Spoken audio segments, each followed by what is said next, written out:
نحمده ونصلي على رسوله الكريم أما بعد فأعوذ بالله من الشيطان الرجيم بسم الله الرحمن الرحيم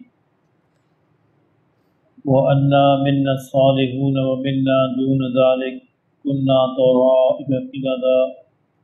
وأنا ظننا أن لن نعجز الله في الأرض ولن نعجزه هربا وأنا لما سمعنا الهدى آمنا به ومن يؤمن بربه فلا يخاف بخسا ولا رهقا وأنا منا المسلمون ومنا القاسطون فمن أسلم فأولئك تهروا رشدا وأما القاسطون فكانوا لجهنم حطبا وأن لو استقاموا على الطريقة لأسقيناهم ماء غدقا لنفتنهم فيه ومن يعرض عن ذكر ربه يسلك عذابا صعدا وأن المساجد لله فلا تدعوا مع الله أحدا وأنه لما قام عبد الله يدعوه كادوا يكونون إليه لبدا قل إنما أدعو ربي ولا أشرك به أحدا صدق الله مولانا العظيم۔ سورہ جن کی پہلی 10 آیات کا ذکر ہو چکا ہے۔ آج اگلی 10 آیات جو ہے وہ اس کے بارے میں بیان ہے انشاءاللہ۔ اس میں پہلی 17-18 آیات ہیں، اس میں جنات کی گفتگو جو ہے وہ بیان ہوئی ہے، یعنی جنات نے نبی اکرم صلی اللہ علیہ وسلم کو قرآن مجید پڑھتے ہوئے سنا اور اس سے متاثر ہوئے، اور انہوں نے جا کر اپنی قوم کو پیغام دیا اور یہ میسیج سنایا کہ ہم نے کیا سنا ہے اور کیا ہمیں اس کا پیغام ملا ہے اور ہم اس پر کیوں ایمان لائے ہیں اور اس کا کیا فائدہ ہے، وہ پوری تفصیل ہے۔ اور اس کے بعد باقی جو آدھی سورہ ہے اس کے اندر نبی صلی اللہ علیہ وسلم کی زبان سے قریش کو پیغام دیا گیا ہے کہ دیکھو جس طرح جنات جو ہیں یہ ایمان لے آئے ہیں، حالانکہ وہ نظر نہیں آتے، اور وہ مخلوق اتنی انہوں نے دیانتداری کا مظاہرہ کیا ہے کہ جب بھی اچھی بات سنی فوراً ایمان لے آئے، تو تمہارا زیادہ حق بنتا ہے کہ تم نبی اکرم صلی اللہ علیہ وسلم تمہارے اندر پیدا ہوئے، اس شہر میں پیدا ہوئے، تمہارے قبیلے برادری میں پیدا ہوئے، تمہارا زیادہ حق ہے کہ تم جلدی ان پر ایمان لاؤ، ورنہ اگر نہیں لاؤ گے تو پھر انجام سب کے سامنے ہے۔ فرمایا کہ وَأَنَّا مِنَّا الصَّالِحُونَ وَمِنَّا دُونَ ذَلِكَ۔ اب یہ جنات کا جو گروہ آیا تھا وہ یہ بیان کر رہا ہے اپنے دوسرے گروپ کے سامنے کہ ہمیں معلوم ہے کہ ہمارے اندر نیک لوگ بھی ہیں، وَمِنَّا دُونَ ذَلِكَ، اور ہمارے اندر اس کے علاوہ بھی ہیں، یعنی اچھے برے ہر طرح کے لوگ ہمارے اندر بھی موجود ہیں۔ كُنَّا طَرَائِقَ قِدَدًا، ہمارے طریقے جو ہیں اسی طرح جدا جدا رہے ہیں، کچھ لوگ جو ہے وہ اچھی پیروی کرتے رہے ہیں، کچھ لوگ برے لوگوں کی پیروی کرتے رہے ہیں، کچھ ایمان والے ہیں، کچھ کفار ہیں، کچھ طریقے جو ہیں ہمارے مختلف ہیں، مختلف گروپ ہیں انسانوں کی طرح۔ وَأَنَّا ظَنَنَّا، اور یہ کہ ہمارا خیال تھا، یہ گروپ جو ایمان لے آیا ہے نبی صلی اللہ علیہ وسلم پر، جو قرآن سن کے یہ خیال کرتے کہ پہلے سے نیک لوگ تھے، ان کے اندر صلاحیت تھی، تو وہ یہ کہتے کہ وَأَنَّا، ہمیں پہلے ہی یہ خیال تھا، پہلے ہی ہمارا یہ گمان تھا کہ أَلَّن نُعْجِزَ اللَّهَ فِي الْأَرْضِ، کہ ہم اللہ کو عاجز نہیں کر سکتے زمین کے اندر، یعنی ہماری کوئی ایسی طاقت نہیں ہے کہ ہم اللہ کو عاجز کر دیں۔ وَلَن نُعْجِزَهُ هَرَبًا، اور نہ ہی آسمانوں کے اندر ہم بھاگ کر اللہ کو ہرا سکتے ہیں، نہ زمین کے اندر نہ آسمانوں کے اندر اللہ کو ہرانا، عاجز کرنا، یہ ہمارے لیے ممکن نہیں ہے، یہ ہمیں پہلے ہی پتہ تھا اور ہم اس بات کو جانتے تھے۔ اسی لیے وَأَنَّا لَمَّا سَمِعْنَا الْهُدَىٰ، جب ہم نے ہدایت کی بات سنی نبی صلی اللہ علیہ وسلم کی زبان سے، آمنا بھی، تو ہم اس پر ایمان لے آئے۔ یعنی یہ پہلے ہی نیک فطرت لوگ تھے، تو نیک فطرت جو ہوتی ہیں ان کو بس تھوڑا سا اشارہ چاہیے ہوتا ہے تو فوراً نیکی کی طرف لپکتی ہیں۔ اسی طرح جو بری فطرتیں ہوتی ہیں انہیں فوراً برائی کا اشارہ چاہیے، ادھر لپک جاتے ہیں۔ تو یہ کہتے ہیں وَأَنَّا لَمَّا سَمِعْنَا الْهُدَىٰ، تو جب ہم نے اس ہدایت کی بات کو سنا، آمنا بھی، ہم اس پر ایمان لے آئے۔ فَمَن يُؤْمِن بِرَبِّهِ فَلَا يَخَافُ بَخْسًا وَلَا رَهَقًا، تو جو بھی تم میں سے بھی ایمان لے آئے گا اپنے رب پر، وہ اس کو نہ کوئی نقصان ہوگا، نہ کسی خسارہ ہوگا، اور نہ کسی نقصان کا کوئی اندیشہ ہوگا۔ اب یہ اصل میں دوسرے گروپ کو سمجھا رہے ہیں، جن کو بتا رہے ہیں جنات کے گروپ کو کہ یہ ہم نے سنا، یہ باتیں ہمارا یہ خیال ہے اور تمہیں ہماری یہ دعوت ہے۔ وَأَنَّا مِنَّا الْمُسْلِمُونَ وَمِنَّا الْقَاسِطُونَ، اور وہ کہتے کہ ہمارے اندر پہلے ہی معلوم ہے کہ ہمارے اندر بھی نیک لوگ بھی ہیں اور ہمارے اندر قاسطون جو ہیں ظالم بھی ہیں، سرکشی کرنے والے بھی ہیں۔ فمن اسلم فاولئک تحروا رشدا، تو جس نے بھی فرما برداری اختیار کی، اللہ کی بات کو مان لیا، تو یقیناً اس نے اپنے لیے راستہ پا لیا، یعنی سیدھا راستہ پا لیا، وہ بچ جائے گا۔ وَأَمَّا الْقَاسِطُونَ، اور جہاں تک ظالموں کا تعلق ہے، نافرمانوں کا تعلق ہے، فَكَانُوا لِجَهَنَّمَ حَطَبًا، تو یہ جہنم کا ایندھن بنیں گے۔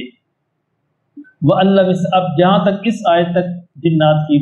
بات ہے، جنات جو اپنی گفت کو بات کی، آگے نبی کریم صلی اللہ علیہ وسلم کی زبان سے قریش کو یہ بات کہی جا رہی ہے۔ وَأَلَّذِي اسْتَقَامُوا عَلَى الطَّرِيقَةِ، اور نبی صلی اللہ علیہ وسلم سے کہا گیا کہ یہ اس کے اندر مخفی ہے کہ مجھے یہ بھی وحی کی گئی ہے کہ میں قریش کو یہ بتا دوں کہ وَأَلَّذِي اسْتَقَامُوا، کہ اگر تم لوگوں استقامت اختیار کی عَلَى الطَّرِيقَةِ، یعنی توحید پر، طریقہ سے مراد توحید پر، یعنی اگر تم لوگ استقامت اختیار کرو، ثابت قدمی دکھاؤ توحید پر، لَأَسْقَيْنَاهُمْ مَاءً غَدَقًا، اللہ کا یہ وعدہ ہے کہ تمہیں جو ہے بھرپور پانی سے سیراب کر دیں گے، یعنی اتنا پانی پلائیں گے کہ تمہیں سیراب کر دیں گے، یعنی اللہ آسمانوں کے دروازے کھول دے گا، تم پر بارشیں ہوگی، نعمتیں ہوگی اور تم اس سے سیراب ہو جاؤ گے۔ لیکن اس سیرابی کو، نعمتوں کو یہ نہ سمجھنا وہ تمہارے لیے انعام ہے، ایسا نہیں ہے۔ لِنَفْتِنَهُمْ فِيهِ، ہم اس کے ذریعے بھی تمہیں آزمانا چاہتے ہیں۔ یہ بڑی اہم بات ہے، یعنی جس پر نعمتوں کے دروازے کھلتے ہیں اس کا مطلب یہ نہیں ہوتا کہ اس پر اللہ نے خاص رحمت کر دی ہے۔ ٹھیک ہے، لوگ بڑے بڑے مکان بنا کے لکھتے ہیں ھذا فضل ربی، یہ اللہ کا فضل نہیں ہے۔ اللہ کا فضل اعمال ہے۔ اللہ کا فضل یہ ہے کہ انسان کو اعمال کی توفیق ملتی رہے، ایمان کی توفیق ملتی رہے، اللہ کے حکموں پر چلنے کی توفیق ملتی رہے، تو یہ ایمان ہے اور یہ اس پر اصل انعام ہے۔ تو اللہ نے فرمایا اگر ہم تم پر نعمتوں کے دروازے کھولیں گے بھی تو یہ کیا ہوگا، لِنَفْتِنَهُمْ فِيهِ، تاکہ ہم تمہیں آزمائیں، اس کے لیے تمہاری آزمائش کریں، یعنی اچھے اور برے حالات دونوں ہی انسان کی آزمائش کے لیے ہوتے ہیں۔ اچھے حالات کا آنا کو انسان پر، یعنی یہ نہیں ہوتا کہ وہ انسان بہت بڑا نیک ہے، یا برے حالات کا آنا یہ نہیں ہوتا کہ انسان بہت برا ہے، بس اللہ کی آزمائش کا طریقہ ہے، اللہ جس کو جس طرح چاہتے ہیں آزماتے ہیں، کسی کو اچھے حالات بھیج کر، کسی کو برے حالات بھیج کر، دونوں حالات میں ثابت قدم رہنا اور اللہ ہی کا ہو کر رہنا، اللہ ہی کا بن کر رہنا، یہ اصل میں کامیابی ہے۔ اور اگر کسی طرح کے حالات میں بھی انسان کی توجہ اللہ سے ہٹ کر کسی اور ذریعے، کسی اور وسیلے، کسی اور طرف چلی جائے تو انسان کی ناکامی ہے۔ یہی پہ اللہ نے فرمایا کہ ہم تمہیں آزمانا چاہیں گے۔ وَمَن يُعْرِضْ عَن ذِكْرِ رَبِّهِ، اور جو اللہ کے ذکر سے، اللہ کی یاد سے اعراض کرے، یعنی اللہ کی طرف منہ موڑ لے اللہ کی طرف سے، يَسْلُكُهُ عَذَابًا صَعَدًا، اس کو ہم ایک ایسے عذاب میں ڈالیں گے جو بڑھتا ہی چلا جائے گا، یعنی دنیا کے اندر بھی بے اطمینانی اس کی بڑھتی چلی جائے گی، اور آخرت کے اندر بھی جو اس کو عذاب ملے گا وہ بھی درجہ بدرجہ وہ بڑھتا ہی چلا جائے گا۔ یعنی اب دیکھیں دنیا کے اندر بھی جس کو زیادہ دنیاوی مال و اسباب ملتے ہیں وہ کوئی پرسکون انسان تو نہیں ہوتا۔ عام طور پر آپ دیکھیے اللہ جس کو نصیب فرما دے تو وہ اللہ کی عنایت ہے، لیکن عام طور پر یہی ہوتا ہے کہ جتنی مال و دولت، جتنی آسائش، جتنی دنیاوی چیزیں ملتی جاتی ہیں، آدمی کا اطمینان ختم ہوتا چلا جاتا ہے اور بے اطمینانی اور بے سکونی، بے چینی بڑھتی چلی جاتی ہے۔ تو یہ بھی ایک عذاب کی ایک قسم ہے۔ اللہ نے فرمایا کہ آخرت کے اندر بھی، دنیا کے اندر بھی ہم ان کے عذاب کو بڑھاتے چلے جائیں گے۔ وَأَنَّ الْمَسَاجِدَ لِلَّهِ فَلَا تَدْعُوا مَعَ اللَّهِ أَحَدًا، اور فرمایا کہ مساجد جو ہیں یہ تو اللہ ہی کی ہیں۔ یہ اصل میں یہاں مسجد سے مراد بیت اللہ ہے، کیونکہ بیت اللہ کو انہوں نے بتوں کا گھر بنا لیا تھا، یعنی کم و بیش 360 بت بیت اللہ کے اندر اور ارد گرد باہر رکھے ہوئے تھے۔ تو اللہ نے فرمایا یہ اس مقصد کے لیے نہیں تھا، بیت اللہ اس مقصد کے لیے نہیں تھا، یہ تھا اللہ کے لیے۔ ان المساجد للہ، کہ مسجدیں، اور پھر اس کے تحت ساری مسجدیں آ جاتی ہیں، یعنی مسجدیں جو بیت اللہ کی بیٹیاں ہیں، جہاں جہاں چاہے کوئی چھوٹی ہے یا بڑی ہے اس کا تعلق بیت اللہ سے ہے۔ جس طرح بیت اللہ اللہ کا گھر ہے تو باقی بھی اس کے تحت اللہ ہی کے گھر ہیں، اور یہ صرف اللہ ہی کے لیے۔ وَأَنَّ الْمَسَاجِدَ لِلَّهِ، مسجدیں اللہ ہی کی ہیں۔ فَلَا تَدْعُوا مَعَ اللَّهِ أَحَدًا، ان میں اللہ کے علاوہ کسی اور کو نہ پکارا جائے، یعنی مسجد کے اندر اللہ کے علاوہ کسی اور کو پکارنا یہ بہت بڑی بدبختی ہے۔ تو اللہ نے فرمایا کہ یہ اس کا خیال رکھا جائے کہ مسجدیں اللہ کے لیے بنائی جاتی ہیں، تو اس کا خیال رہے کہ اس کے اندر اللہ کے علاوہ کسی اور کو نہ پکارا جائے۔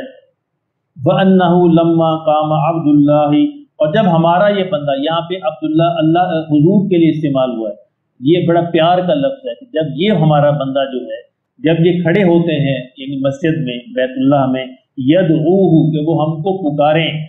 قادو یکونون علیہ لبادا، تو یہ جو کفار جو ہے آپ کی طرف گروہ در گروہ دوڑے پڑتے ہیں، یعنی وہ روکتے تھے، یعنی کفار کی ہمیشہ یہ خواہش ہوتی تھی کہ آپ کو بیت اللہ کے اندر ذکر کرنے نہ دیں، نماز پڑھنے نہ دیں۔ وہ مشہور واقعہ میں نے آپ کو سنتی دفعہ سنایا ہے کہ عثمان ابن طلحہ سے آپ نے کہا کہ ذرا چابی دینا مجھے،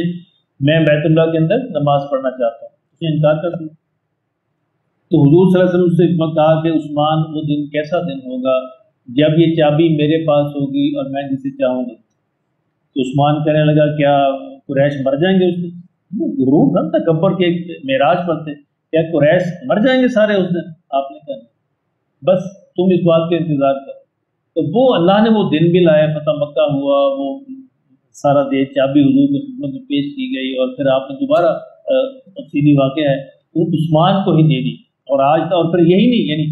کریم تو پھر کریم ہوتا ہے نا، یعنی نبی تو پھر نبی ہوتا ہے، اور جب کرم فرمایا عثمان تو پھر یہاں تک نہیں کہا کہ عثمان آج اب قیامت تک تم سے چابی کو چھین نہیں سکتے۔ ابھی کل ہی میں ایک آرٹیکل میں پڑھ رہا تھا کہ وہ ساری نسلیں عثمان پہ لکھی ہوئی تھی کہ اب اس وہاں پہ کون ہے،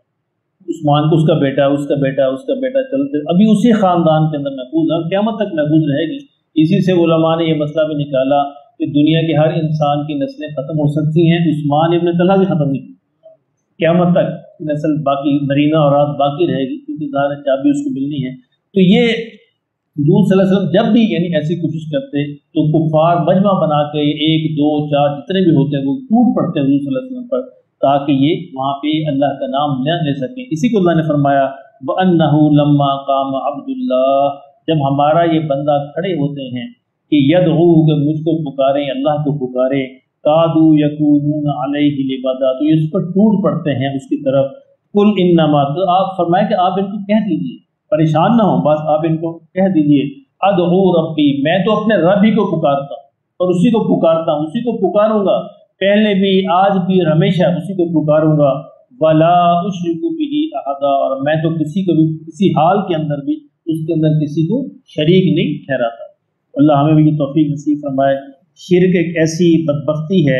اس کے بارے میں انسان کو بڑا حساس رہنا چاہیے، یعنی پوری زندگی میں لوگ کہتے ہیں دعا کریں، مجھے آج تک یعنی 60 برس ہو گئے سوائے ایک بندے کے کبھی کسی نے نہیں کہا کہ میرے لیے یہ دعا کرے کہ اللہ مجھے شرک سے محفوظ ہے، یعنی ہمیں اس کا اندازہ ہی نہیں ہے۔ حالانکہ یہ بھی خاص ہے، یہ دعا کرنے کی درخواست کرنے کی ہے، جس ہم باقی چیزوں کے لیے دعا کے لیے کہتے ہیں لوگوں کو، یہ بھی کہنا چاہیے ایسا نہ کہ ہمیں مخفی شرک ہو جائے ہمارے پاس، کیونکہ ظاہری شرک تو مسلمان نہیں کرتے الحمدللہ، کسی بت کو نہیں پوجتے، لیکن ریاکاری جو مخفی شرک ہے، اور بہت سارے مخفی شرک اس میں ہیں، اگر یہ شرک ہمارے دل کے اندر یا ہمارے دامن میں ہماری موت کے ساتھ چلا گیا آخرت میں، تو وہاں تو بخشش نہیں، موت سے پہلے اللہ سے بخشش مانگ لی اور اللہ نے سارا معاف فرما دیا تو انشاءاللہ کامیابی ہے اور آپ کامیابی ہو جائے گی۔ لیکن اگر اس کا کوئی ایک ذرہ بھی ساتھ لے کر چلے گئے تو اللہ نے خود قرآن کے اندر یہ وعدہ کیا ہے کہ میں ہر گناہ بخش دوں گا، لیکن شرک اگر میرے پاس لے کے آئے تو وہ میں نہیں بخشوں گا۔ اس لیے اس کے بارے میں انسان کو بڑا حساس رہنا چاہیے، خود بھی معافی مانگتے رہنا چاہیے، اور جس طرح ہم دوسرے نیک لوگوں سے دعا کی درخواست کرتے ہیں اپنے باقی کاموں کے لیے، اس کے لیے بھی درخواست کرنی چاہیے کہ اللہ ہمیں مخفی شرک سے محفوظ رکھے، اور اللہ ہی بچائے تو انسان بچتا ہے، اللہ ہم سب کو محفوظ رکھے۔